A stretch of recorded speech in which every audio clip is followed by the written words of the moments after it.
Another great piece in the Onyx series from Iron Edge is their Smith machine. Now, Smith machines typically take up a lot of room. They're also things that typically are requested by physios, not as much by a strength and conditioning coach.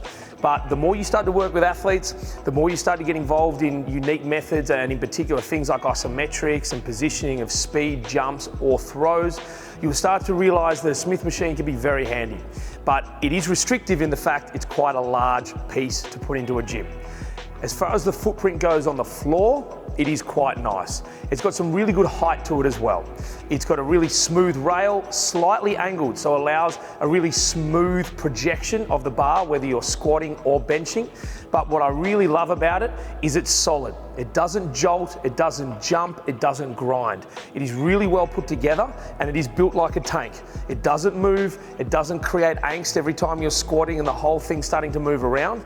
And it's fantastic for us to be able to load with isos, with throws, and also even things as simple as loaded and heavy calf raises. From a simple dimension standpoint, it does taper at the back, which allows plates to come on and not take up any extra room, but it still has a really good depth to be able to put a bench in there, and you can bench press and do bench throws inside the rack position rather than having that bench coming outside.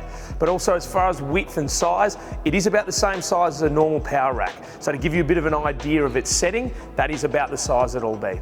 And the last positive about this machine is when you do things like a bench throw, and typically in some of the older Smith machines where the bar will rotate back and lock, this one actually stays loaded or unlocked in that position.